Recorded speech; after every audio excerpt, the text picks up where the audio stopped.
Kita langsung lihat kondisi terkini di Solo atau Surakarta, Jawa Tengah. Tampak iring-iringan mahasiswa dengan jaket alma mater dan atribut yang mewakili organisasi mahasiswanya tampak melewati jalan di Surakarta untuk menyampaikan aspirasinya di satu titik kumpul mereka.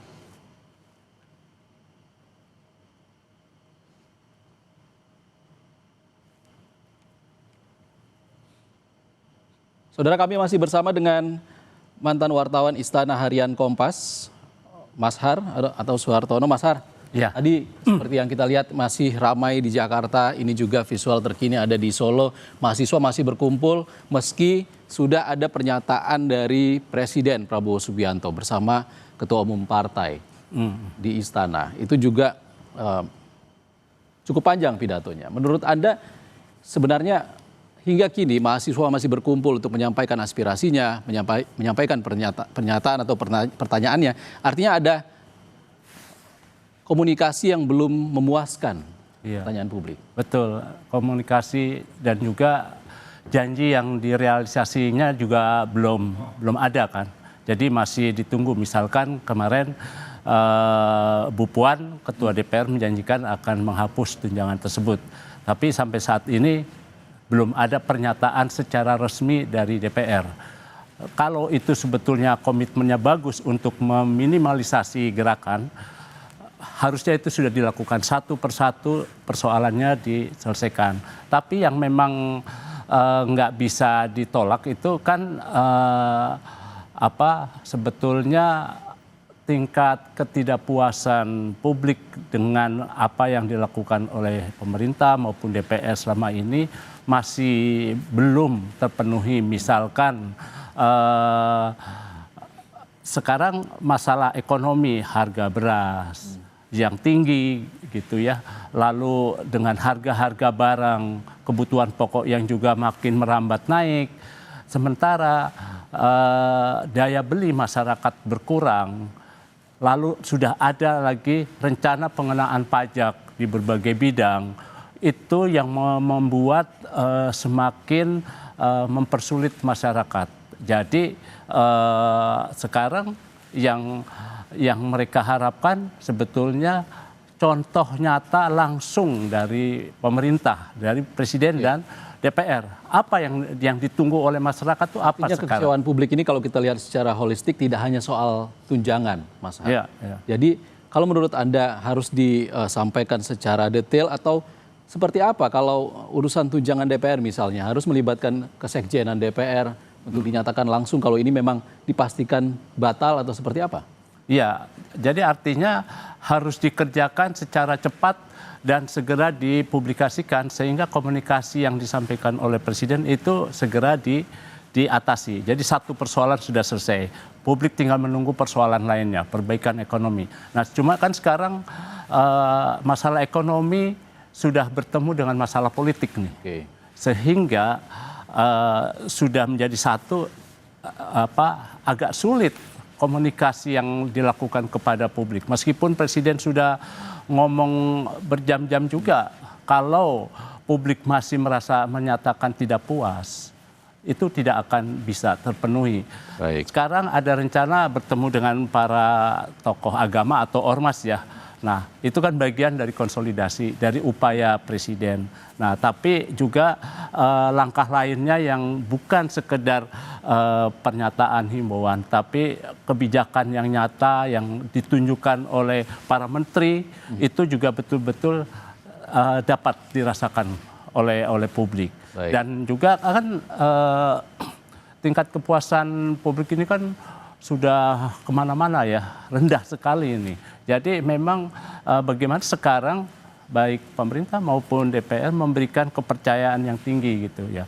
Nah, saya dulu ingat ketika 17 Agustus beberapa tahun yang lalu itu Presiden dan Wapres duduk berdua di veranda istana, di belakang Istana Merdeka yang terbuka ke publik, terbuka. Jadi semilir angin bisa masuk. Sekarang kan udah enggak. udah nggak terbuka lagi, udah dibangun jendela-jendela tertutup model Perancis sehingga udah nggak bisa semilir angin masuk. Dan mereka berbicara dari 3 sandang pangan papan itu ada beberapa hal yang masih belum dipenuhi. Misalkan sandang masih belum, pangan masih belum juga. Artinya gestur-gestur seperti itu yang hilang saat ini, Ya. Mas Har. Kita dengar juga perspektif lain dari analis komunikasi politik Universitas Airlangga yang sudah bergabung lewat sambungan daring bersama kita, Mas Suko Widodo. Selamat sore, salam sehat Mas Suko. Selamat sore. Oke, Mas Suko, sejumlah pihak, baik itu dari istana maupun parlemen sudah menyampaikan responsnya dari rangkaian unjuk rasa yang dilakukan oleh rakyat. Anda melihat apa yang missing, apa yang kurang dari komunikasi politik mereka? Ya, saya kira memang harus ada ekstra yang berbeda ya. Sejauh ini saya melihat bahwa tertumpu kemudian sosok person-person yang terbatas, misalnya dari Kapolres, Dandim, kemudian juga gubernur, wali kota, dan DPR. Saya berharap sebenarnya yang hadir ini justru tokoh-tokoh lokal ya. Jadi ada baiknya misalnya tokoh lokal belajar dari Jogja ya. Misalnya posisi gubernur tapi dia punya sebagai tokoh ketokohan masyarakat sebagai raja. Saya kira bisa munculkan orang-orang yang semacam begawan lokal ya. Misalnya kita mengajak apakah itu tokoh kiai atau gereja atau seniman yang kemudian punya kapasitas pengaruh pada masyarakat.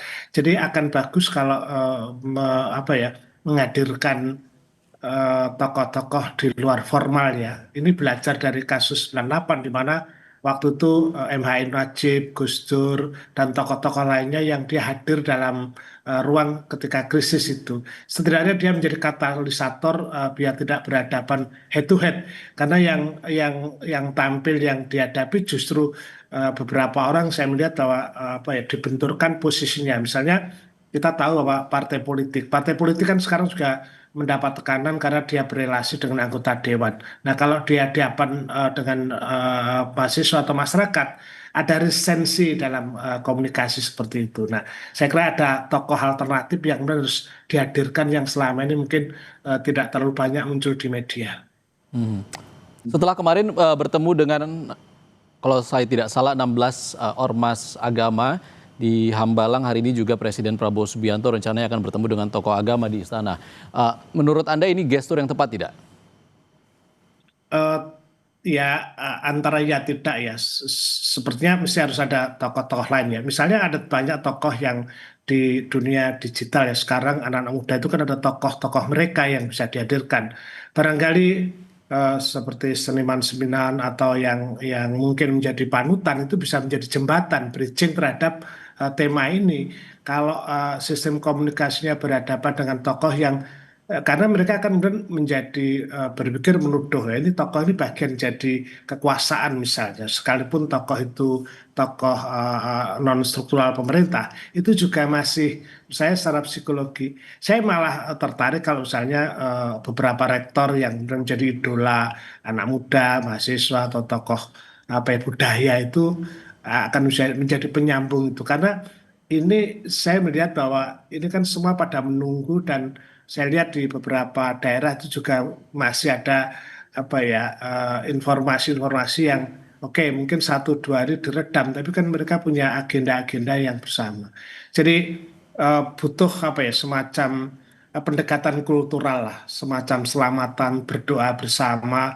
Tidak kan ada beberapa daerah yang mengadakan deklarasi damai itu tidak cukup. Cara-cara formal itu yang saya kira harus dihentikan dulu, tapi mungkin secara informal hadirkan sosok-sosok ibu. Jadi dari semua lini gitu loh. Itu mungkin bisa mendamaikan kondisi seperti ini. Baik. Daripada kemudian nanti akan terjadi bahwa akan muncul kan kita lihat bahwa tokoh-tokoh pun akan dilempari sesuatu yang tidak mengenakan juga. Jadi mesti harus ada tokoh alternatif yang dipilih secara apa ya, secara, dan yang kedua soal trust ya, ketulusan ya.